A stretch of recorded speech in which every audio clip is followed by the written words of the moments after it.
Hello guys, to whoever's watching this, hello, welcome.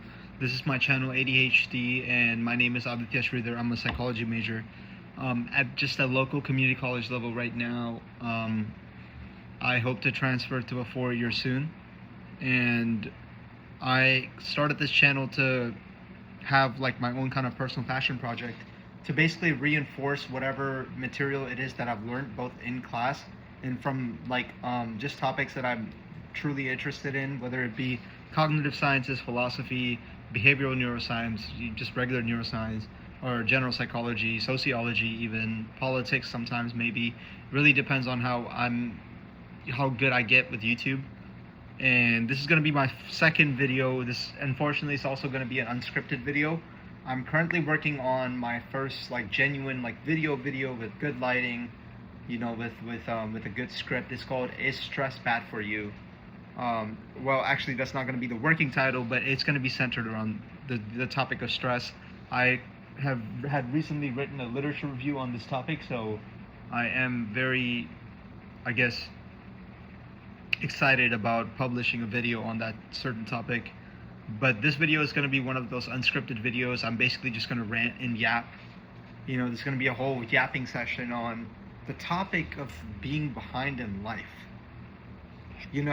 Being behind in life is a very weird, sort of say, interesting topic to me, because it's not so much so that it's not something that I've just lately been thinking. It's something that I think about a lot, either unconsciously or consciously, because it's like this feeling of nobody has to tell you that you're behind in life for you to know. You get what I mean? When I was in high school, I told myself that once I'll leave high school, I will have everything set up for me. Everything will be good. I will have a great girlfriend. I would have a nice apartment to myself. I would get into a top 4-year, good UC, good financial aid. I thought I would have the amazing fucking body. I was so gravitated towards this idea that by the time I'm 25, I will look like a bodybuilder. Even if I don't compete, I had this idea in my head that I will look like a bodybuilder. And when you look around, it almost feels like every single person has a clearer path, more confidence, more relationships, more money, more discipline, just a greater direction than you. I can relate to this very well, because whatever I thought was going to happen after high school did not happen at all. I mean, it's not like I'm not doing anything at all. I'm still in school. I'm working my job. I'm hanging out with friends here and there. I'm trying to get some internships together. I'm trying to do some research, working with my professors, things of that nature. I've been trying to get my exercise in. I'm running a half marathon tomorrow. Maybe I'll make a video on that. Maybe I'll actually record some parts of this video on that. I'm not too sure how I'm going to go about this. However, the way I feel what messes with me the most, it's not I'm doing absolutely nothing, but it's so much so that sometimes you are going to school, sometimes you are working, you are trying to improve, trying to figure yourself out, and still emotionally it feels like you are completely falling behind. I feel like I'm falling behind all the time, which is why I'm making this video. You look around, again, like I said, you look around and it almost seems like everybody is rowing the boat better than you. You all are rowing the boat into the same kind of boat. Let's say you're all rowing the same model, the same boat within the same lake. But somehow these other people just have it all figured out. These other people, I'm 20 years old, and I'm not afraid to admit this because I have to take accountability. I don't have a license. I don't have a car.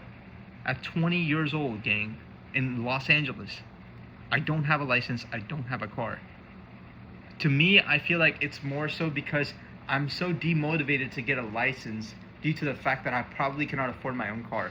I probably have enough money to quote unquote buy a car. I can buy a secondhand car, but I never know when I would need the money for some personal family emergency, just with anything that's happening with certain members of my family. I don't want to drag anybody to the ground with me. I don't want to put their name out in public. I mean, obviously nobody's probably going to watch this video, but I don't want to put anybody's name out there, and I don't want to discuss my personal family problems in this channel in case my family looks at this. But it's I never know when I actually need the money, so I'm not going to spend my money on a car. Like that's a pretty stupid decision to make financially when like everything is just like a ruckus around you. You know, whether it could be with medical emergencies or just like money is a very important tool to keep, and you have to be careful as to where you what vessels you put that tool into, what vessels you apply that tool for, you utilize the tool for. And right now, I don't think that having a car is a great idea.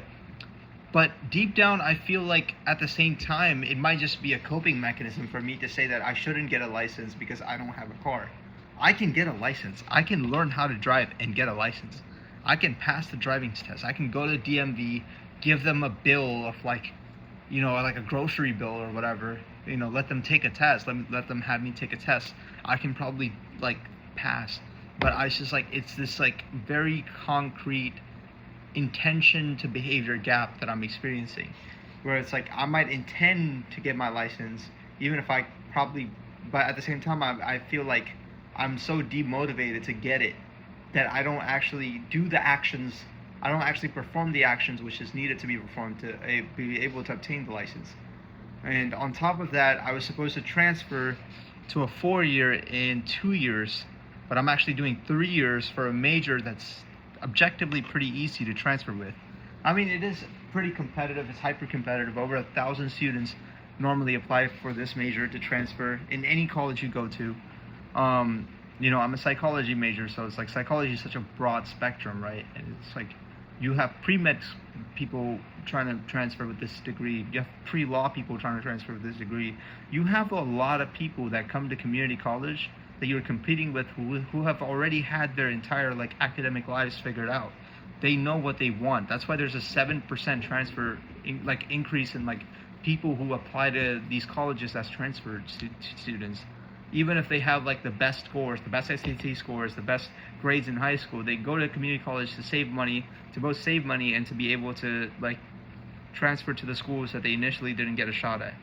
So you're competing with people, like I'm competing with people that I might not necessarily have the best capabilities to like handle conflict with or to compete with. And I think that being behind is not always about one specific thing. It is more like this background feeling that you should already be more developed by now. I feel like you should know what you're doing. You should have figured something out. You should be more confident. You should have better habits.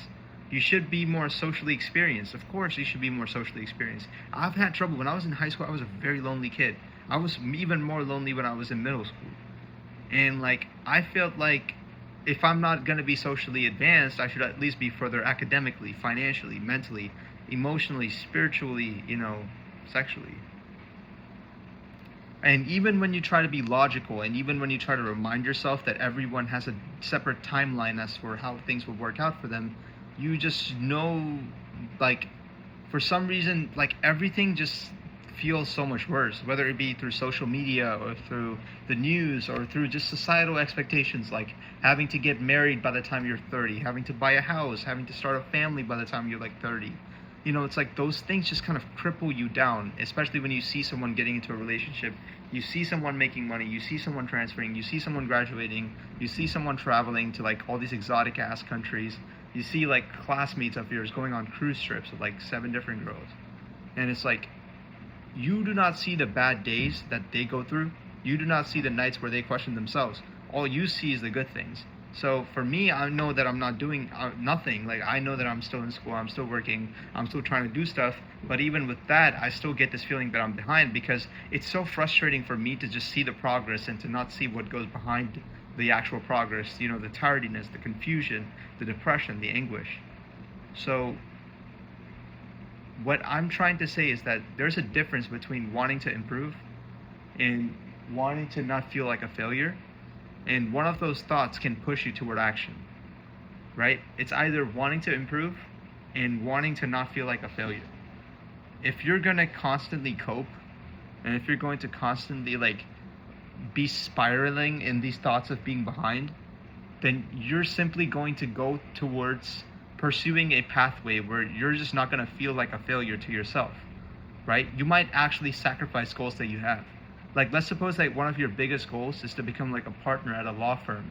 If you were to sacrifice that particular goal in order to pursue the societal expectation of getting married at 30. And obviously when you get married and you try to start a family, you're not going to be able to work those 20-hour days, those like 15 to 20-hour days that people in law firms have to consistently put into in order to like have a shot at becoming partner in their firm.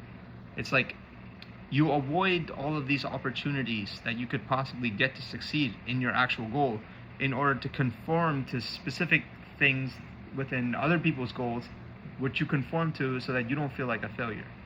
So one of the biggest things I'm trying to get at is like, do not row other people's boats, because they're not going to row your boat. Row your own boat, and then stop trying to feel like you have to control every single part of your identity, because life will figure it out for you. Thank you very much.